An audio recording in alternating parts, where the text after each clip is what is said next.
जय श्री कृष्ण दोस्तों। कार्तिक मास की कृष्ण पक्ष की एकादशी रमा एकादशी के नाम से जाना जाता है। इसे रंभा एकादशी भी कहते हैं। और इस साल रमा एकादशी और गौवत्स द्वादशी दोनों ही एक ही दिन पड़ रहा है, यानी कि 28 अक्टूबर 2024 को। इस दिन माता लक्ष्मी जी की पूजा अर्चना और सेवा की जाती है। साथ ही भगवान श्री हरि विष्णु नारायण की भी पूजा करने का विधान है। साथ साथ गौवत्स द्वादशी इस बार पड़ रही है, तो हमें गौ माता की भी पूजा करनी है। तो चलिए जान लेते हैं आज की वीडियो में कि किस प्रकार से रमा एकादशी का व्रत और पूजन की जाती है। सबसे पहले अगर आपके मंदिर में गौ माता है, अगर गौ माता है तो कोई दिक्कत नहीं है, आपको उन्हीं से पूजा करनी है। और अगर गौ माता नहीं है तो आज के दिन आप नया गौ माता लाकर उनकी स्थापना कर सकते हैं। तो सबसे पहले हमें क्या करना है, गौ माता को ले लेना है। साथ ही हमें देखिए, अगर लड्डू गोपाल के बाल स्वरूप क्या पूजन करते हैं, उनकी सेवा करते हैं, तो उनको भी हमें विराजमान कर लेना है। साथ साथ गणेश जी को सुमरे बिना कोई पूजन नहीं होती, तो मैं ये मंदिर में ही पूजा कर रही हूँ, तो मेरे मंदिर में गणेश जी भी विराजमान है। तो यहाँ पर अलग से गणेश जी को स्थापना करने की जरूरत नहीं। अगर आप चौकी लगाकर पूजन कर रही है तो आपको अलग से गणेश जी की स्थापना करनी चाहिए।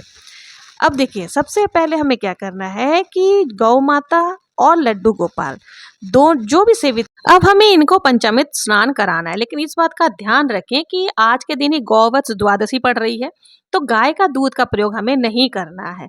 आप किसी भैंस का दूध से भी पंचामृत स्नान करवा सकते हैं। पंचामृत स्नान के लिए देखिए, दूध दही घी शक्कर ये मिलाकर आपको स्नान करा देना, फिर शुद्ध जल से हमें वापस से इनको स्नान करा करके अंग पोषण कर देना है।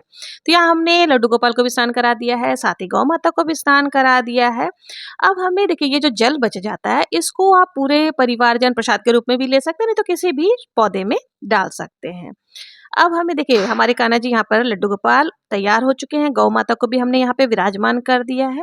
सभी को देखिए, आज चावल का आसन हमें नहीं देना, क्योंकि चावल का प्रयोग नहीं होता है, हम तिल का आसन देंगे।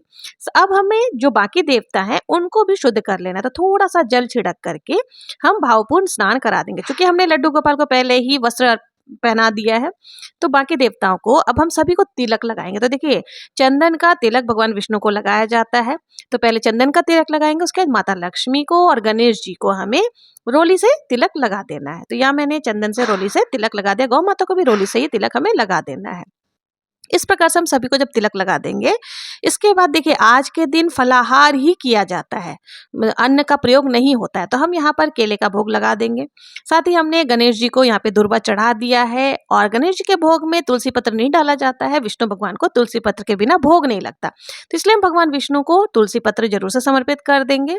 और साथ ही देखिए, आज के दिन गुड़ और तिल का विशेष महत्व होता है, तो रमा एकादशी के दिन आपको गुड़ और तिल का भोग भी जरूर से लगाना चाहिए। तो यहाँ पे मैंने लगा दिया। आप सभी को हम वस्त्र स्वरूप कलावा समर्पित कर देंगे। लड्डू गोपाल को हमने पहले ही वस्त्र पहना दिया था। बाकी जितने भी देवी देवता है, विद्वान है, सभी को हम वस्त्र स्वरूप कलावा समर्पित कर देंगे। अब देखिए, अगर आपने व्रत रखा है तो बहुत ही अच्छा है। उसके साथ ही देखिए, धूप आप जरूर से जला लें, क्योंकि देखिए सुगंधित वातावरण होना चाहिए अगर आपके पास। इसलिए हमें इत्र भी जरूर से हमें समर्पित करनी चाहिए। कोई सा भी इत्र हो, आप उनको रुई में लेकर के सभी देवताओं को जरूर से समर्पित करें, जिससे कि वातावरण बिल्कुल खुशबूमय हो जाए। अब हमें यथासंभव दक्षिणा भी जरूर से समर्पित करना होता है। देखिए, दक्षिणा जो होता है वो पूजा में रही कमियों को पूर्ण करती है, तो इसलिए यथासंभव दक्षिणा आप जरूर से चढ़ाएं। और आज के दिन गौ माता को भोजन कराना बहुत ही शुभ माना जाता है। तो अगर आपके आसपास में गौशाला है तो वहां जाकर के भी आप गौ माता को हरा चारा खिला सकते हैं। और अगर नहीं तो आपने जो दक्षिणा चढ़ाया उसको रख दें, उसी से आप गौ माता के लिए चारा खरीद करके बाद में भी खिला सकते हैं। लेकिन खिलाना जरूर है, बहुत ही अच्छा माना जाता है। अब देखिए, थोड़ा सा तिल जो है ना, हमें दीपक में भी जरूर से डालना चाहिए। ऐसी मान्यता है कि दीपक में जितने तिल चटकते हैं उतने ही हमारे पापों का अंत होता है, नाश होता है। तो इसलिए आप यथासंभव थोड़ा सा तिल दीपक में भी जरूर से डालें।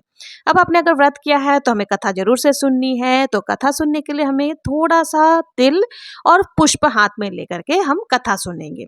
कथा का वीडियो आपको मेरे चैनल पर मिल जाएगा। अगर मैं इस वीडियो में कथा सुनाऊंगी तो ये वीडियो काफी लंबा हो जाएगा, तो आप मेरे चैनल पर से कथा जाकर के रमा एकादशी व्रत की सुन सकते हैं।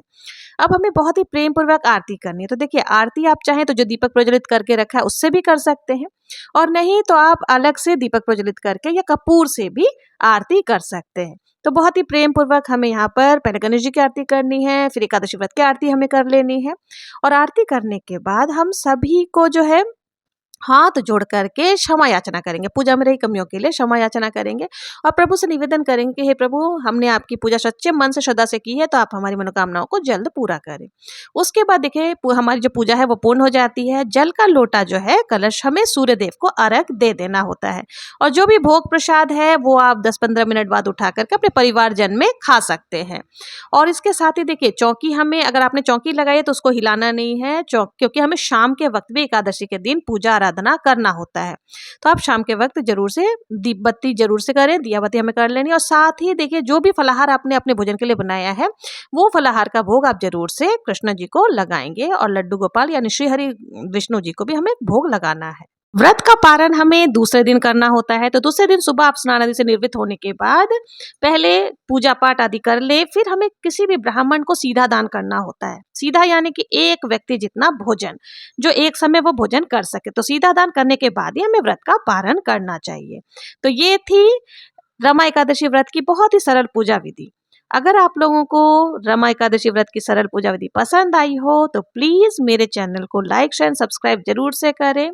और यदि आपको इसी प्रकार से और भी पूजा विधि या हम औरतें घर में 30 त्योहार किस प्रकार से करती हैं ये भी जानना हो तो मेरे चैनल पर जरूर से बने रहे। मिलते हैं नेक्स्ट वीडियो में, तब तक के लिए जय श्री कृष्ण, जय श्री हरि विष्णु।